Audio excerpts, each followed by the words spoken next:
નમસ્કાર દર્શક મિત્રો, હું છું રૂપલ લુણીચિયા. સંપૂર્ણ ન્યૂઝમાં આપનું સ્વાગત છે. જોઈએ આજના મુખ્ય સમાચાર.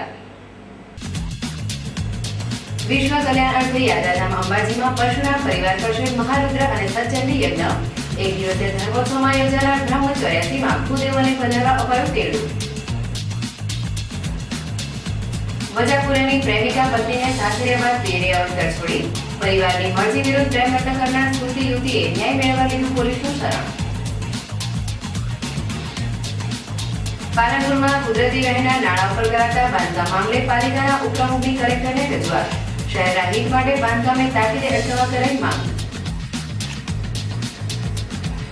પાલનપુર શહેર યુવા ભાજપે ગરીબ પરિવારો સાથે ઉજવી દિવાળી. 100 જેટલા પરિવારોને મીઠાઈ ફટાકડા સાથે કપડાનું કર્યું વિતરણ. સંપૂર્ણ ન્યૂઝ આપની આંગળીના ટેરવે. ઇન્ટરનેટ ઉપર સંપૂર્ણ ન્યૂઝ જોવા લોગિન કરો www.youtube.com/સંપૂર્ણ ન્યૂઝ. જોઈએ સમાચારો વિગતવાર. સુપ્રસિદ્ધ યાત્રાધામ અંબાજી ખાતે બનાસકાંઠા પરશુરામ પરિવાર દ્વારા વિશ્વ કલ્યાણ અર્થે મહારુદ્ર અને સતચંડી યજ્ઞનું ભવ્ય આયોજન કરવામાં આવ્યું છે. માં અંબાના મંદિર પરિસર ખાતે આવેલ યજ્ઞશાળામાં યોજાનાર આ ધર્મોત્સવને જિલ્લાના ભક્તો લાભ લઈ શકે તે માટે આજે પરશુરામ પરિવાર દ્વારા પાલનપુર ખાતે પ્રેસ કોન્ફરન્સ યોજવામાં આવી હતી, જેમાં મીડિયાના માધ્યમથી આ ધર્મોત્સવમાં ઉપસ્થિત રહેવા જાહેર જનતાને અનુરોધ કરવામાં આવ્યો હતો.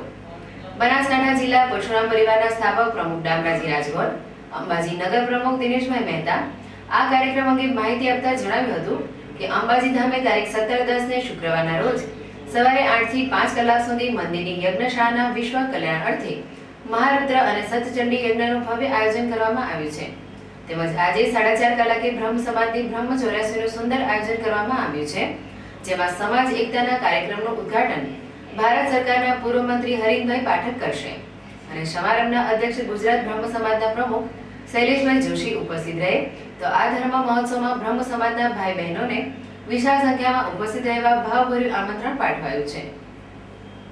પરશુરામ પરિવાર અંબાજી દ્વારા વિશ્વ કલ્યાણ અર્થે એક મહારુદ્ર યજ્ઞ અને સતચંડી યજ્ઞનું અંબાજી ખાતે આયોજન કરવામાં આવેલ છે 17 તારીખે, અને સાથે સાથે ત્યાં એક બ્રહ્મ 84નું પણ આયોજન કરવામાં આવે છે. અને બ્રહ્મ 84માં બનાસકાંઠાની સાથે સાથે સમગ્ર ગુજરાત રાજ્યના ભૂદેવો ઉપસ્થિત રહેશે અને 5 થી 7,000 ભૂદેવો ઉપસ્થિત રહેશે. અને વિશ્વ કલ્યાણ અર્થે જે યજ્ઞ છે એમાં આહુતિ આપીને વિશ્વ કલ્યાણની ચિંતા કરશે.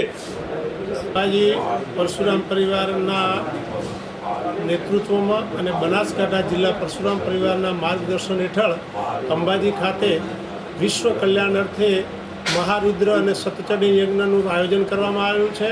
અને એ જ દિવસે સાંજે 4:30 વાગે બ્રહ્મ 84નું બ્રાહ્મણોનું એક એકતા સંમેલનનું પણ આયોજન કરવામાં આવ્યું છે. ભારત સરકારના પૂર્વ મંત્રી હરીનભાઈ પાઠકના આગેવાનીમાં અને ગુજરાત રાજ્યના આદરણીય પ્રમુખ શૈલેષભાઈ જોશીના અધ્યક્ષસ્થાને આ કાર્યક્રમ યોજવામાં આવ્યો છે. સમગ્ર ગુજરાતમાંથી અને અંબાજી અને બનાસકાંઠા જિલ્લામાંથી મોટી સંખ્યામાં બ્રાહ્મણ ભાઈઓ અને બહેનો આ કાર્યક્રમમાં ઉપસ્થિત રહી અને સમાજની પ્રગતિ અને સૃષ્ટિના તમામ સમાજોની પ્રગતિ થાય એની ચિંતા કરશે. અને ખૂબ સુંદર આ આયોજન પરશુરામ પરિવારે કરવા બદલ જિલ્લાના અને રાજ્યના તમામ ભૂદેવોને આ કાર્યક્રમમાં પોતાનો કાર્યક્રમ સમજી પધારવા જાહેર આમંત્રણ પાઠવીએ છીએ. પાલનપુર શહેરમાં બાઇક ચોરીના બનાવો દિન પ્રતિદિન વધી રહ્યા છે, ત્યારે આજરોજ વધુ એક બાઇક ચોરીની ફરિયાદ પોલીસ દફતરે નોંધવા પામી છે.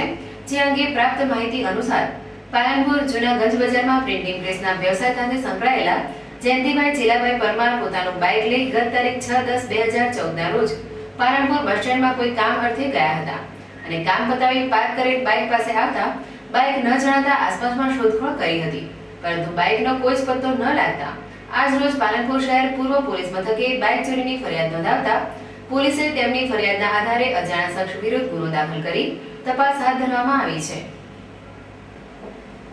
પાલનપુરમાં જાહેર માર્ગો પર લારી ગલ્લા અને શટલિયાવાળાઓ દબાણ કરી જાહેર માર્ગને સાંકડો બનાવી જાહેર માર્ગો પર દબાણોનો રાફડો કરી રહ્યા છે, ત્યારે આ સંદર્ભે પોલીસ તેમજ નગરપાલિકા દ્વારા દબાણો દૂર કરવા સંદર્ભે કોઈ જ પગલાં ભરવામાં ન આવતા હોવાની રજૂઆત આજ રોજ જિલ્લા કલેક્ટરને કરવામાં આવી છે. પાલનપુર શહેરમાં છેલ્લા કેટલાય સમયથી જાહેર માર્ગો પર શટલિયા ચાલકો અને લારી ગલ્લાવાળાઓ બિનકાયદેસર રીતે દબાણો કરી જાહેર માર્ગોને સાંકડા બનાવતા હોવાથી શહેરીજનોને મુશ્કેલીઓ પડી રહી છે।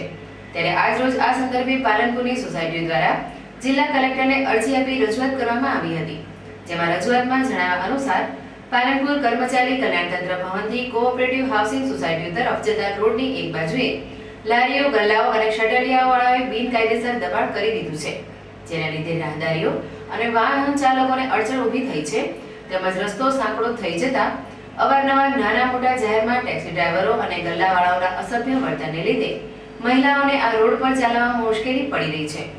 ઉપરાંત આ જગ્યાએ દબાણો કે વાહન ઊભા નહીં કરવા માટે નો પાર્કિંગ ઝોન જાહેર કરવામાં આવેલ છે, તેમ છતાં આડેધડ દબાણ અને વાહનો પાર્ક કરીને જાહેરનામાનો સદંતર ભંગ કરવામાં આવી રહ્યો છે। ત્યારે આ અંગે પોલીસ અને નગરપાલિકા દ્વારા કોઈ જ પગલાં ભરવામાં ન આવતા હોવાની પાલનપુરની મહાલક્ષ્મી સોસાયટી, ભગવતી સોસાયટી અને આંબેડકર સોસાયટીના ચેરમેનો દ્વારા જિલ્લા કલેક્ટરને રજૂઆત કરી આ સંદર્ભે આ દબાણો દૂર કરાવી રાજમાર્ગ જાહેર જનતા માટે ખુલ્લો કરવામાં આવે તેવી માંગ કરવામાં આવી છે। પ્રેમમાં અંધ બનેલી સુરતની એક યુવતીને પ્રેમલગ્ન કરી પસ્તાવો પડ્યો છે, કેમ કે દિયોદર તાલુકાના નવા વજાપુર ગામે પ્રેમલગ્ન કરનાર યુવતીને તેના સાસરિયાઓએ તગેડી મૂક્યા બાદ તેના માતા પિતાએ પણ સાથ છોડી દેતા આ યુવતી રસ્તે રઝળી પડી છે। ત્યારે સાસરીના દ્વાર ખોલવા માટે આખરે તેણે પોલીસનો સહારો લીધો છે। સુરત ખાતે ધંધો કરતા દિયોદરના દેવાભાઈ મોતીભાઈ પટેલ નામના યુવકને એક 29 વર્ષીય સુરતી યુવતી સાથે આંખ મળી જતા પ્રેમમાં પાગલ યુવતીએ પોતાના માતા પિતાની મરજી વિરુદ્ધ દેવા પટેલ સાથે પ્રેમ લગ્ન કર્યા હતા। જોકે આ યુવકના અગાઉ પણ વતનમાં લગ્ન થયા હોવાનું માલુમ પડતા આ યુવતીએ તેના સાથે થયેલા વિશ્વાસઘાત અંગે પ્રેમી પતિ વિરુદ્ધ ફરિયાદ નોંધાવી હતી। બાદમાં તેના પુત્રના ભવિષ્યને લઈ આ પરિણીતા છેલ્લા 3 માસથી તેની સાસરીમાં જીવન ગુજારતી હતી, જ્યાં તેના પતિ, સાસુ અને સસરા દ્વારા શારીરિક અને માનસિક ત્રાસ આપતા આખરે આ યુવતી તેના પિયર સુરત ખાતે આશ્રય મેળવવા ગઈ હતી, જે તેના માતા પિતાએ પણ ઘરના દરવાજા બંધ કરી દેતા આ યુવતી રસ્તે રખડતી થઈ ગઈ છે। આમ પ્રેમમાં અંધ બનેલી યુવતીને સાસરી બાદ પિયરમાં ધિક્કાર મળતા તે હાલ ભારોભાર પસ્તાઈ રહી છે અને આખરે ન્યાય મેળવવા દિયોદર પોલીસનું શરણ મેળવી તેના પતિ, સાસુ અને સસરા સામે ફરિયાદ નોંધાવી છે, જેને લઈ પોલીસે બનાવની દિશામાં તપાસ હાથ ધરી છે। સુરત રહેતી મારું રહેવાનું સ્થળ સુરત જ છે અને મારા ગામમાં એક છોકરો રહેતો હતો દેવરાજ કરીને અને એના જોડે મારે પ્રેમ સંબંધ થઈ ગયો, મિલન થઈ ગયું। પછી ઘરે રહેતી હતી, પછી મને મળ્યો, પછી વાત કરી, મેં એને બધી સ્ટોરી કહી દીધી હતી કે મારે આવી રીતે છે, આમ મેરેજ થયેલા છે, છોકરા છે, વિસ્તાર રાખવું હોય તો ઠીક છે। પછી એને એમ કીધું કે વાંધો નહીં, મને કંઈ પ્રોબ્લેમ નથી। અમે 2 જણા વાતચીત કરવાનું ચાલુ કર્યું, ઘરમાં મારા ખબર પડી ગઈ, મારા જોડેથી પછી દાદીના જેટલા પૈસા માંગ્યા એટલું આપી દીધું એને, લઈ જાય, કેમ કે મને એમ કહેતો હતો કે દિવાળી પાછું આપી દે। પછી એને એમ કરી દઈ ગયું, પછી મારા ઘરે ખબર પડી ગઈ કે આને કંઈ દાગીના લઈ ગયું છે, નામ તેમ તું ડિવોર્સ આપી દે ને તો કેસ દાખલ કરી દે, મારા ઘરવાળાને બધાને ખબર પડી ગઈ। તો અને પોલીસ સ્ટેશનમાં કેસ થયો સુરતનો, તો મેં એને ફોન કર્યો કે કેસ થાય છે તારો, શું કરે? પછી એને કીધું કે કેસ નહીં કરતી, હું તને રાખીશ, એમ છૂટાછેડા આપી દે, હું તારા ઉપર કેસ નહીં કરું। પછી મેં મમ્મી પપ્પાને કીધું કે કેસ નથી કરવું, મારે છૂટાછેડા પણ નથી આપવા, એને જવા દો, દાગીના આપી દે છે દિવાળી સુધી, તો એ કંઈ માને નથી, એટલે મને રિમાન્ડ ઉપર લીધી હતી કતારગામ પોલીસ સ્ટેશનમાં અને મારી તો એ છતાં મેં સહી નથી કરી એના કેસ ઉપર। પછી મેં કીધું કે મમ્મી પપ્પાને છૂટાછેડા આપી દે, મારે નથી દિવસ ચાલવાના છે। એવું છે કે દિયોદર પોસ્ટે ફર્સ્ટ ગુનામાં 113/14 આઈપીસી કલમ 498 એ મુજબ એવું છે કે ગઈકાલે ફરિયાદીબેન પોલીસ સ્ટેશન આવી પોતાની ફરિયાદ જાહેર કરેલ છે કે તે પોતે વજાપુર દિયોદર તાલુકાના ગામે દેવરાજભાઈ પટેલ સાથે એના લવ મેરેજ કરેલા, ત્યારબાદ એને સારી રીતે રાખેલી, તો તેના પછી 2-3 દિવસ અગાઉ તેના પતિ દેવરાજભાઈએ તેને માર મારેલો હોય, તેમજ તેના સાસુ સુધાએ પણ માર મારેલો હોય, તેમજ મેના ટેણા મારતા હોય, પરંતુ તેની ફરિયાદ દાખલ કરેલ નહીં। પણ ગઈ તારીખ 10ના રોજ ફરીથી તેના પતિ તેમજ સાસુ સસરા તેમજ એની દેવાભાઈની જૂની પત્ની એ તેને મેણા ટેણા મારી તેમજ માનસિક તેમજ શારીરિક ત્રાસ આપેલો તેમજ તેના પતિએ લાકડી વડે ફરિયાદી બેનને ઓખના ડોગા ઉપર તેમજ હાથ ઉપર તેમજ પીઠના ભાગે માર મારેલો હોય જે બાબતે ફરિયાદી પોલીસ સ્ટેશન આવી પોતાની ફરિયાદ જાહેર કરવા આવતો પોતાની ફરિયાદ દાખલ કરી આગળની તપાસ એચસી શ્રી વરસંગજી ચીબડા ઓપી તરફ કરે છે. પાલનપુરમાં રેલવે સ્ટેશન રોડ ઉપર આવેલા કુદરતી વહેણના વરસાદી નાળા ઉપર દુકાનોનું બાંધકામ શરૂ કરવામાં આવ્યું છે. જોકે આ બાંધકામને લઈ ચોમાસાની ઋતુમાં વરસાદી પાણીના નિકાલનો પ્રશ્ન ઊભો થવાની સાથે શહેરમાં નુકસાન થવાની દહેશત વર્તાતા આ બાંધકામને તાત્કાલિક ધોરણે અટકાવી દેવા પાલનપુર નગરપાલિકાના ઉપપ્રમુખ અમૃતભાઈ સી જોશી દ્વારા જિલ્લા કલેક્ટરને લેખિતમાં રજૂઆત કરવામાં આવી છે. પાલનપુરના મોટી બજાર, પથ્થર સડક, Delhi gate, Brahmanvas, Gathaman Darwaja, Amir road, city light, bus stand સહિતના વિસ્તારનું વરસાદી પાણી બેલીમ હોટલ સામે આવેલ કુદરતી વહેણના નાળા મારફતે માનસરોવર તળાવમાં જાય છે. જોકે આ નાળા પર હાલ દુકાનોનું બાંધકામ શરૂ કરવામાં આવ્યું છે, જેને લઈ કુદરતી વહેણ બંધ થવાથી ચોમાસામાં વરસાદી પાણી ભરાવાની વિકટ પરિસ્થિતિ સર્જાવાની સાથે શહેરના અનેક વિસ્તારોને નુકસાન થવાની શક્યતાઓ વર્તાય છે. ત્યારે ભવિષ્યના વિચાર સાથે પાલિકાના ઉપપ્રમુખ અમૃતભાઈ જોશીએ આ બાંધકામ મામલે જિલ્લા સમાહર્તા દિલીપ રાણાને લેખિત રજૂઆત કરી છે, જેમાં શહેરને ભવિષ્યમાં થનારા નુકસાનથી બચાવી લેવા તાકીદે નાળા ઉપરનું બાંધકામ અટકાવી દેવાની માંગ કરવામાં આવી છે. દિવાળીનું મહાપર્વ આગામી દિવસોમાં આવી રહ્યું છે, ત્યારે પાલનપુર શહેરમાં અત્યારથી ફટાકડાની અવનવી વેરાયટીઓ ઠલવાઈ રહી છે, જેમાં નવી આવેલી ફ્રેન્કલિન કોઠી અને મ્યુઝિકલ ચકડી આ વખતે ધૂમ મચાવશે. જોકે ચાલુ સાલે ફટાકડાની વિવિધ આઇટમોમાંથી 5 થી 10% વધારો થયો હોવાનું વેપારીઓએ જણાવ્યું હતું. અંધકારમાંથી પ્રકાશવાણી લઈ જતા દીપાવલી મહાપર્વને હવે ગણતરીના દિવસો બાકી રહ્યા છે, ત્યારે પાલનપુરની ફટાકડાની બજારમાં અત્યારથી જ અવનવી વેરાયટીઓ વેચાણ અર્થે ઠલવાઈ રહી છે, જેમાં બાળકોની પ્રિય એવી ચકરડી, તળતળિયા, ચીરકુટ, મલ્ટી કલરની કોઠી, સાયરનવાળા રોકેટની સાથે 100, 120, 500 તથા 1000 ધડાકાવાળી આતશબાજીનો સમાવેશ થાય છે. આ ઉપરાંત આ વખતે ફ્રેન્કલિન કોઠી અને મ્યુઝિકલ ચકડી ધૂમ મચાવશે. આ અંગે ફટાકડાના વેપારી અશોકભાઈ મહેશ્વરીએ જણાવ્યું હતું કે ચાલુ વર્ષે ફટાકડાની વિવિધ આઇટમોના ભાવમાં 5 થી 10% વધારો થયેલ છે અને અત્યારથી જ અવનવી વેરાયટીઓ વેચાણ અર્થે ચાલી રહી છે. પાલનપુર ખાતે નિસર્ગ હોન્ડા પરિવાર દ્વારા આયોજિત લાયન્સ ક્લબ ઓફ પાલનપુરના સહયોગ થકી બનાસ MP+ સંસ્થાના HIV પોઝિટિવ અનાથ બાળકો અને વિધવા બહેનોના લાભાર્થે એક શામ સુનેરી યાદો કે નામ મ્યુઝિકલ નાઇટ અને ડ્રીમ નિયો સુપરસ્ટાર વિજેતાઓનું ખાસ અભિવાદન કાર્યક્રમનું આયોજન કાનુભાઈ મહેતા હોલ ખાતે કરવામાં આવ્યું હતું. Honda motorcycle and scooter India private limited એકમાત્ર એવી કંપની છે જેણે સમગ્ર ભારતની તેના દ્વિચક્રી ઇન્ડસ્ટ્રીમાં સુપરસ્ટાર હરીફાઈની જાહેરાત કરી હતી.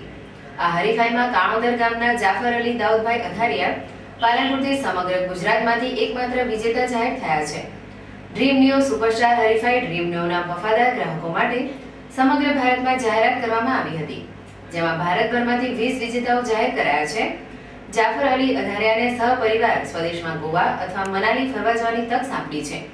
આ ઉપરાંત બોલિવૂડ સુપરસ્ટાર અને ખતરોના ખેલાડી અક્ષય કુમારને મળવાની તક પણ સાંપડી છે, જેનો તમામ ખર્ચ હોન્ડા કંપની દ્વારા આપવામાં આવશે. હોન્ડા ડ્રીમ નિયો સુપરસ્ટાર હરીફાઈમાં સમગ્ર ભારતમાંથી લોકોએ ઉમળકાભેર ભાગ લીધો હતો. લગભગ 10,000 લોકોએ આ હરીફાઈમાં ભારતભરમાંથી ભાગ લીધો હતો, જે અત્યાર સુધીની સૌથી મોટી પ્રવૃત્તિ છે, જેમાં હોન્ડાના ગ્રાહકોને આટલી મોટી સંખ્યામાં આવરી લેવાયા હોય. આ હરીફાઈ હોન્ડા ડ્રીમ નિયો બાઇકની જબરજસ્ત સફળતાની ઉજવણી પેટે કરવામાં આવી રહી છે, જેમાં ખૂબ જ ઓછા સમયમાં 1 લાખ ડ્રીમ નિયો બાઇકનું વેચાણ થયું હતું. જે દિવસથી આ હરીફાઈની જાહેરાત કરવામાં આવી હતી ત્યારથી ડ્રીમ નિયો દ્વિચક્રી વાહન ચાલકો 100-110 સીસીના વિભાગમાં જબરદસ્ત માંગ ઊભી થઈ છે. ડ્રીમ નિયો સુપરસ્ટાર હરીફાઈની વિજેતાની જાહેરાત કરતા વેસ્ટ ઝોન હોન્ડા કંપનીના રિજિયોનલ હેડ શ્રીનાથ કમલાકર તેમજ નિસર્ગ હોન્ડા શોરૂમના માલિક યાસીનભાઈ બંગલાવાલાએ સમગ્ર ગુજરાતભરના એકમાત્ર વિજેતા જાફર અલી અધારિયાને શુભકામનાઓ પાઠવી હતી. તેઓમાં વધુમાં જણાવ્યું હતું કે આ હરીફાઈ યોજવા પાછળનો હેતુ ગ્રાહકોને પ્રત્યક્ષ મળવા ઉપરાંત તેઓની જરૂરિયાતોને વધુ સારી રીતે સમજવાનો અને તેમના સપનાઓને સમજી તેમની જિંદગીમાં સુપરસ્ટાર બનવા માટેનો આ એક નાનકડો પ્રયાસ કર્યો છે. આ પ્રસંગે હોન્ડા મોટરસાયકલ કંપનીના નવીન મોડેલ CD 110 નું ઉપસ્થિત મહેમાનોના વરદ હસ્તે લોન્ચિંગ પણ કરવામાં આવ્યું હતું, જેની સાથે સાથે પ્રથમ બાઇક ખરીદનાર ગ્રાહકનું પણ સન્માન કરવામાં આવ્યું હતું। ડ્રીમ નિયોના સુપરસ્ટાર વિજેતાના અભિવાદન સમારોહ સાથે સોનેરી યાદો કે નામ મ્યુઝિકલ નાઇટ કાર્યક્રમમાં સંગીત ક્ષેત્રે પાલનપુરનું ગૌરવ વધારનાર વોઇસ ઓફ લતાના નામે જાણીતા બનેલા ગુલાબ રાઠોડ, ટહુકાર બિટ્સની ટીમ, ઇરફાન સૈયદ સહિતના ગાયક કલાકારોએ સંગીત પીરસી ઉપસ્થિત લોકોને મંત્રમુગ્ધ કરી દીધા હતા। આ કાર્યક્રમને દીપાવા જાણીતા ઉદ્યોગપતિ કે.એન. શાહ, ડોક્ટર સુરેન્દ્રભાઈ ગુપ્તા, નિસર્ગ હોન્ડાના માલિક વિનોદભાઈ ચૌધરી સહિત શહેરના પ્રબુદ્ધ આગેવાનો તેમજ આમંત્રિત મહેમાનો ઉપસ્થિત રહ્યા હતા। સમગ્ર કાર્યક્રમનું સફળ સંચાલન જાણીતા એન્કર પિયુષભાઈ પ્રજાપતિએ કર્યું હતું। પાલનપુર શહેર યુવા ભાજપ દ્વારા આજે પાલનપુરના ગરીબ પરિવારોને દિવાળી ઉજવવા મીઠાઈ અને ફટાકડાનું વિતરણ કરવામાં આવ્યું હતું। આનંદ ઉત્સાહના દીપાવલી પર્વે ગરીબ પરિવારોમાં પણ ખુશીનો માહોલ સર્જાય અને નાના બાળકો મીઠાઈ તેમજ ફટાકડા સાથે નૂતન વર્ષની ઉજવણી કરે તે માટે પાલનપુર શહેર યુવા ભાજપ દ્વારા દર વર્ષે ગરીબોને ફટાકડા તેમજ મીઠાઈનું વિતરણ કરવામાં આવે છે। જેમાં હાલ દીપાવલી પર્વ નજીકમાં હોય આજે શહેર યુવા ભાજપ દ્વારા માલણ દરવાજા બહાર આવેલી રબારી સમાજની શાળા ખાતે ગરીબ પરિવારો સાથે દીપાવલી પર્વની ઉજવણી કરવામાં આવી હતી। જેમાં શહેર યુવા ભાજપ પ્રમુખ જસવંતસિંહ વાઘેલા, જિલ્લા ભાજપના મહામંત્રી હિતેશભાઈ ચૌધરી, પૂર્વ પ્રમુખ ડોક્ટર કે.એસ. મોગરા, પાલિકા પ્રમુખ હસમુખભાઈ પડિયાર, સાગર જાની સહિત ભાજપના આગેવાનો અને કાર્યકરોની ઉપસ્થિતિમાં શહેરના 100 જેટલા ગરીબ પરિવારોને દીપાવલી ઉજવવા મીઠાઈ, ફટાકડા અને કપડાનું વિતરણ કરવામાં આવ્યું હતું। સાથે સાથે પાલનપુરને કુપોષણ મુક્ત શહેર બનાવવા માટે ગરીબ પરિવારોને આહાર વિશે માર્ગદર્શન આપવામાં આવ્યું હતું। આમ શહેર યુવા ભાજપે આજે ગરીબ પરિવારો સાથે દિવાળી ઉજવી દરેક પરિવારોના મકાનોમાં દીપાવલી પર્વે ખુશીની રોશની પ્રસરાવી હતી। આગામી સમયમાં દિવાળીના તહેવારો ચાલુ થઈ રહ્યા હોય મેં પાલનપુર શહેર યુવા ભાજપ દ્વારા આજે આંગણવાડીઓના ગરીબ બાળકોને મીઠાઈ, કપડાં અને ફટાકડાનો વિતરણનો કાર્યક્રમ રાખેલો છે। આ કાર્યક્રમનો હેતુ એ છે કે આગામી દિવાળીના તહેવારોમાં જે ગરીબ બાળકો છે નાના એ એમના માતા પિતા સાથે દિવાળીનો તહેવાર સારી રીતે ઉજવી શકે એ અમારા કાર્યક્રમનો મુખ્ય હેતુ હતો। અમે લગભગ 20,000ના કપડાં લાવેલા છીએ અને લગભગ 7,000 થી 8,000ના ફટાકડા અને 10,000ની મીઠાઈ જેટલો મોટો ખર્ચો કરી અને લગભગ 80થી વધુ બાળકોને આ જે દિવાળી નિમિત્તે મીઠાઈ, કપડાઓનું વિતરણ કરેલું છે। અમારી ગુજરાત સરકારની જે કુપોષણની જે બી યોજના ચાલે છે એના ભાગરૂપે બી પાલનપુર શહેર યુવા ભાજપે એક નાનો એવો પ્રયાસ કરેલો છે। અમને આ કાર્યક્રમમાં સફળ બનાવવામાં આંગણવાડીની બહેનો, પાલનપુર શહેર યુવા ભાજપના કાર્યકર્તાઓ તેમજ અમારા ભાજપના લીડરો યોગદાન અમને સપોર્ટ કરેલો છે। બદલ હું ખૂબ ખૂબ આભાર માનું છું। ફરી એક નજર આજના મુખ્ય સમાચાર ઉપર। વિશ્વ કલ્યાણ અર્થે યાત્રાધામ અંબાજીમાં પરશુરામ પરિવાર કરશે મહારુદ્ર અને સતચંડી યજ્ઞ। એક દિવસીય ધર્મોત્સવમાં યોજાનાર બ્રહ્મ 84માં ભૂદેવોને પધારવા અપાયું તેડું। વજાપુરાની પ્રેમિકા પત્નીને સાસરિયા બાદ પિયરે અવતર છોડી પરિવારની મરજી વિરુદ્ધ પ્રેમ લગ્ન કરનાર સુરતી યુવતીએ ન્યાય મેળવવા લીધું પોલીસનું શરણ। પાલનપુરમાં કુદરતી વહેણના નાણાં પર કરાતા બાંધકામ મામલે પાલિકાના ઉપપ્રમુખની કલેક્ટરને રજૂઆત। શહેરના હિત માટે બાંધકામને તાકીદે અટકાવવા કરાઈ માંગ। પાલનપુર શહેર યુવા ભાજપે ગરીબ પરિવારો સાથે ઉજવી દિવાળી। 100 જેટલા પરિવારોને મીઠાઈ, ફટાકડા સાથે કપડાનું કરેલું વિતરણ। આ હતા અત્યાર સુધીના સમાચાર। વધુ સમાચાર સાથે ફરી મળીશું। નમસ્કાર।